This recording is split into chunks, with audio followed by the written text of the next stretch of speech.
right, can you all hear me? Nice, this is awesome. I mean, KetoKon, what Brian and Jimmy have done, this is huge for transforming medicine and healthcare. These conferences truly make a difference, so I just want to thank you guys so much for putting this on, and everybody else that's a part of this. I got about 30 minutes. What we're talking about is ketones for brain protection, rehabilitation, and optimization. First, who am I? So, 6 years ago, this was me. Whoa, feeding back over here. This was me. I sustained a severe traumatic brain injury and was in a coma. While I was in a coma, they did a CT scan, and it showed that I had bruised and swollen left eye, a fractured ilium and a fractured right sacrum, which are hip bones, 3 cracked ribs on my left side. I had a nasal fracture, a lacerated or deeply cut left kidney, and both of my lungs were severely bruised. Now, my lungs being bruised, I was incapable of breathing on my own, so they were suctioning fluids from my lungs every chance they got. That was the chief concern.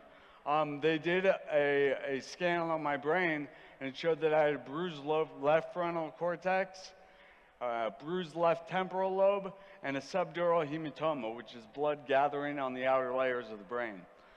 Now, as long as this list was, there was nothing on it that should have prevented me from waking, said my neurologist. So he made the call to try to reduce the amount of oxygen in order to encourage me to breathe on my own.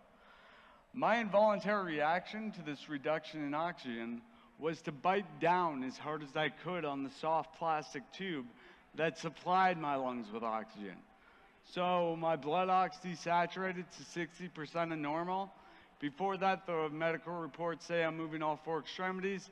Afterwards, I was no longer moving the left side of my body. He realized he wasn't getting the whole picture, so an MRI scan was ordered, and it showed that I had a diffuse axonal injury. He walked into the room where my mother was, and he said, well, we know why he won't wake. He has a severe diffuse axonal injury. Mom was like, what's that? And he says, you get what you get. And he closed my case with neurology. So my mom did what any of us would do, and she consulted Google. Now, as I go through this, imagine your loved one has been given this diagnosis, and you're researching it, right?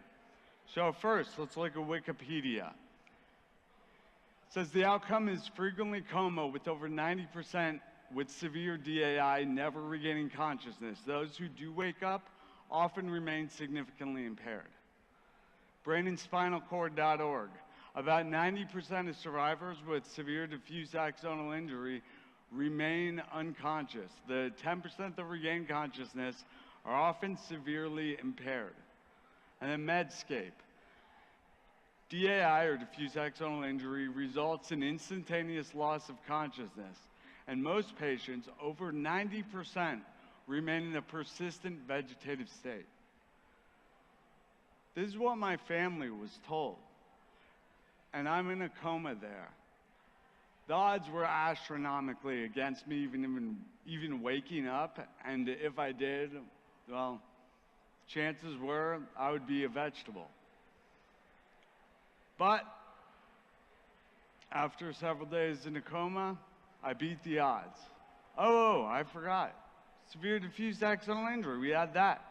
And then I contracted some infections, MRSA and pneumonia. How could I forget those? Those were good fun.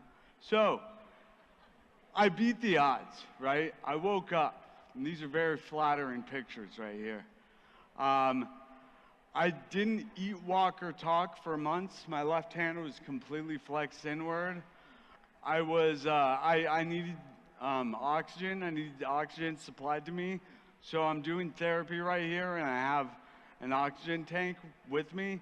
Again, oxygen tank on the back of my wheelchair, and this was several months after my injury, and I was so excited to be outside at that point. Let's see, where are we? Okay, so I'm breathing through a tube in my neck, looked like that. I was receiving nutrition through a tube in my belly. And when I say nutrition, the feeds that are given to patients that are unable to eat conventionally are mainly corn syrup. It's corn syrup, soy protein isolate, corn maltodextrin, calcium caseinate. Can I hear some gasps? I think I hear some gasps. It's awful, right? I mean, I was talking with Dr. John about this. Something needs to be done about this. So we're working with companies to create real food gastric feeds, which I'll get to, and ketogenic feeds, and I'm actually very interested in talking with suppliers here about what we can create. And seriously, compete with the fortified corn syrup that's fed. It's not even, I mean, they charge quite a bit for fortified corn syrup. It's crazy. And hospitals pay it. Actually, insurance companies pay it. So, I digress. Here's what I looked like. I was emaciated as hell. I'm, again, eating through a tube, breathing through a tube. That was when I had the feeding tube through the nose. And I'm skin and bones in that. You can see my left hand is kind of flexed inward. That's called spastic hypertonia. So that's what I was dealing with that. And I'm holding the notebook because I wrote to communicate. So you guys will appreciate this note I wrote. So I was so hungry.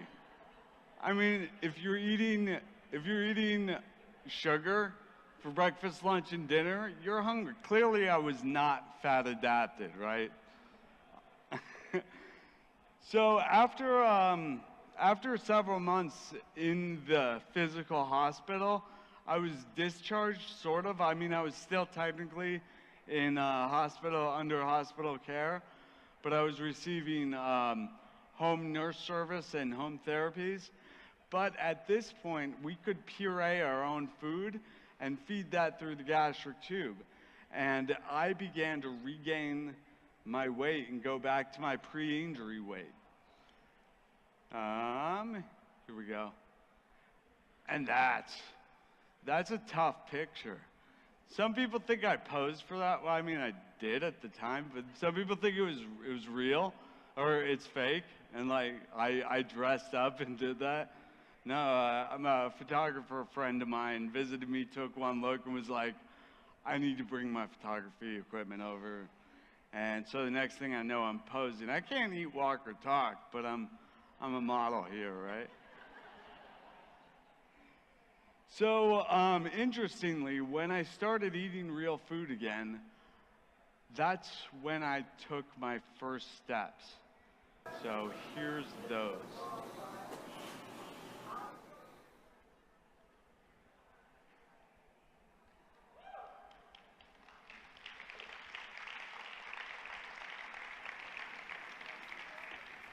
So that was about 6 years ago, to the month almost.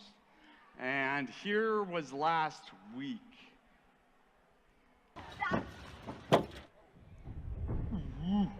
So I do it in slow motion to send to my functional neurologist because they like to criticize and be like, you need more of an arm swing there. And you know, you're not getting enough bounce off that. So, and I want to talk about functional neurology a little bit. I mean, how did I go from where I was to where I am? And there's a lot that played into it, including functional neurology, which, like I said, I send those videos too. But about 10 months post-injury, I was introduced to a nutritional protocol. And I began to regain clarity all of a sudden. And I was like, whoa, I've been in a fog for the past year. What happened? So I'm going through medical records, text messages, email, anything to understand what happened. At the same time, why did food make such a big difference? So I'm studying metabolism, neurometabolism, mechanisms of neuroplasticity, nutrients for synaptogenesis. And it's cool to be alive in this generation, because I'm relearning how to walk at my mother's house, yet I have access to so much information. And not only that, I have access to humans and doctors and people. So I was reaching out and making contact with people. So anyways, clearly nutrition matters. So what's the optimal diet to power my brain and to rebuild my brain? Well, there's lots of different dietary recommendations, as we all know. Vegan, paleo, juicing, pescatarian. I mean, it really doesn't matter. But what every single respectable nutritionist agrees on is that real food is a lot better than processed junk. So let's start there. I mean, we are the only species and only animal on the planet that needs to figure out what to eat. This is that animal. Oh no, there we go. This is that animal. And we have convoluted and confused things so much with special interests, with money, with there's a lot of money to be made by misinforming people. So many conflicting guidelines, we're told stay away from fat and don't eat salt. And clearly with ketogenic metabolism, we need fat and we need salt. We need to replenish those stores. So we can all agree on real food.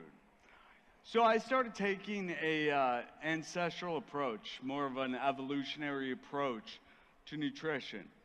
I'm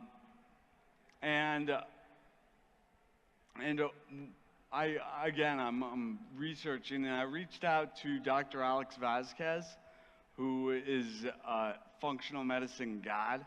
This guy has 3 doctorates. He's a doctor of osteopathic, naturopathic, and chiropractic medicine. He's on the board of the Institute of Functional Medicine. He's written over 120 articles in peer-reviewed journals, over 20 textbooks, and he is an adjunct professor. At the time, he was an adjunct professor for Bastyr University. Anyways, I reach out to him, and he invites me to the International Conference on Human Nutrition and Functional Medicine. And so I go, and while I'm there, a lot happened there, but at one point I'm like, what would you say is the #1 most beneficial diet? And he said, I would do a ketogenic diet. And I'd heard of a ketogenic diet, but I began to research a ketogenic diet. So looking at the research, there is a lot of good stuff here. Calorie restriction, ketogenic diet and infantile spasms. Here we go, cardiovascular disease. I mean, we've heard a lot of this already, and there's way more, of course, right? And then, this is a really interesting paper. Ketogenic diets on treatment of epilepsy, right? And what this is citing is a paper in 1911, and a paper, and that was fasting. And then we also, even in ancient Egypt, somebody was having a seizure, they'd lock them in a room with no food, no water, and then their seizures would stop, and they'd be like, oh, the demons have left because we locked you in the room, right? But anyways, that's fasting. We've been doing it forever, right? So yeah, then we have 1911, 1921. 1921 was the first high-fat diet study on epilepsy. And I don't think I have time to show this video, unfortunately. But if you've ever heard of the Charlie Foundation, it's fantastic, and it's not just epilepsy, and it's championed by Meryl Streep as well. Good This girl, video's from you did it. 1994. A few months ago, my husband and I received a letter from our friends, Jim and Nancy Abrams, who wanted to start up a new foundation in order to spread the word about the ketogenic diet. The letter began like this. Dear Meryl and Dawn, on March 11th, 1993, on his first birthday, I was pushing our son Charlie in a swing when his head twitched and he threw his right arm up in the air. The whole event was so subtle I didn't even think to mention it to Nancy until a couple of days later when it recurred. She said she had seen a similar incident. That was the beginning of an agony I am without words to describe. 9 months later, after literally thousands of a variety of epileptic seizures, an incredible array of drugs, dozens of blood draws, 8 hospitalizations, a mountain of EEGs, MRIs, CAT scans, and PET scans, 1 fruitless brain surgery, 5 pediatric neurologists in 3 cities, 2 homeopathists, 1 faith healer, and countless prayers. Charlie's seizures were unchecked, his development delayed, and he had a prognosis of continued seizures and progressive retardation. Then last December, we learned about an obscure diet consisting mainly of fats that benefited some kids with difficult to control seizures. The only institution that champions this diet is Johns Hopkins Hospital. Their dietitian, Mrs. Millicent Kelly, former dietitian in charge of Johns Hopkins Nutrition Clinic, has been perfecting the ketogenic diet for over 40 years. We took Charlie there. He started the diet, and since Christmas 1993, he's been seizure and drug-free. This is Charlie Abrams and his mom, Nancy. I've known him since birth. I've watched his delightful personality emerge through a normal first year. I witnessed his debilitating battle with seizures and medicines. I rejoiced with his family when the ketogenic diet stopped his epilepsy. And now I derive strength and joy like so many of his other friends as we watch him begin to develop again. It's too early. So, how's Charlie doing today? He is happy and healthy, and I'm told he's no longer on the ketogenic diet even. It's amazing how these things can happen and how these remedies are out there. And I mean that video was Meryl Streep, who everybody in this room knows, but so many people out there have no idea about the ketogenic diet, even though it works, right?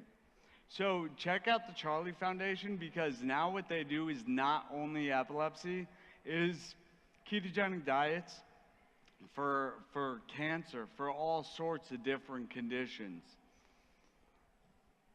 All right, so yes, like I said, not just epilepsy, let's talk about brain injury. So, brain injury, I love this paper. This is great. Ketones and brain injury. So let's see what happens with brain injury. It says TBI models have been developed. TBI is associated with cerebral energy production with prolonged glucose metabolic depression and reduction of ATP, and cerebral injury is further exacerbated by free radical production. So we have free radicals and we have less ATP production. Too many toxins, not enough energy. So we want more ATP, we want less free radicals. What also happens, we got a little dissolve effect. Okay, what also happens is we have the brain becomes insulin resistant. So let's take a look at these. So again, same paper, let's look at the highlighted part here. It says in times of starvation and low insulin levels, ketones supply up to 50% of the basal energy requirements for most tissue and up to 70% for the brain. Although glucose is the main metabolic substrate for neurons, and I disagree with that, and more information has come out about that, and things are kind of off, but ketones are capable of fulfilling the energy requirements of the brain. So, first of all, insulin resistance, it doesn't matter if ketones are present. So now let's look at ATP and free radical production.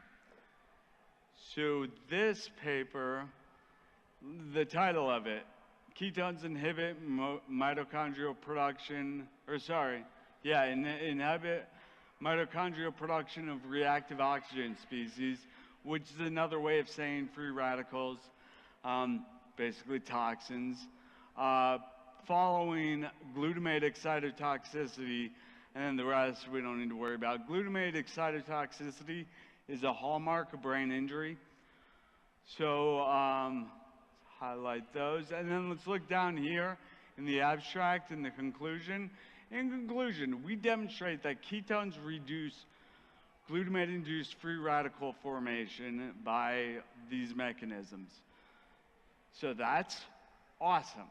We also, and enhancing mitochondrial respiration. So there you go. More energy, less free radicals. That's exactly what we want. So yeah, ketones improve all of these things. Moving on, insulin. So insulin, we know it's the hormone, it's the traffic cop of metabolism. It basically tells high blood sugar to either be stored as glycogen in muscles or in the liver, or to be stored as in visceral fat or adipose tissue. And the other thing is, with ketones present, we don't need insulin. In fact, ketose requires low insulin levels. And if glucose is present in fat, or if glucose is present in most of our body, we don't use fat for energy. Here's what's interesting. That's not the case in the brain, it doesn't seem. So here's a paper, ketones suppress brain glucose consumption. There it is, right? So what we see is data indicate that under conditions of ketosis, glucose consumption is decreased in the cortex and cerebellum by 10% millimolar of plasma ketone bodies. So it's a linear progression as well. Whoops, I just hit something wrong. Are we good? I think we're good. Okay, well, let's see. So the brain is pretty special. It uses about 20% of the oxygen we breathe, about a quarter of the calories we consume, and it is mostly fat. I'm here to talk about ketones for brain function and repair, for optimal brain function and repair. There is more to it. Ketosis was a great adjunct to everything I've been doing. Essentially, I've been entrenched in nutrition and neurorehabilitation since my injury, and I'm actually soon to publish. Whoa! I'm not going to touch this anymore. There we go. So what's really confirmation for me is that Dr. Datis Karazian wrote the foreword. He's most certainly a hero of mine in neurorehabilitation. And then Dr. David Perlmutter, just what he said is phenomenal as well. He says his ideas are absolutely in line with current neuroscience and have the added validation of personal experience. The confirmation that I'm doing the right thing is so present with this, and I just feel really blessed to be here right now. So thank all of you. Also, if you go to feedabrain.com/KetoKon, I prepared four handouts as a starter kit for you guys. I don't give them away to others, so this is for KetoKon crew. Check that out, feedabrain.com/KetoKon. And I believe that's all I have for you. But if you have any questions, if we have time. We have time for 3 questions.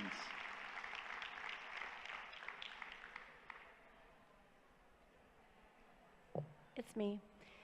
Hello. I wanted to tell you thank you, and I wanted to share some stories that I feel like the room would love to hear about your journey and what you're doing currently in your life.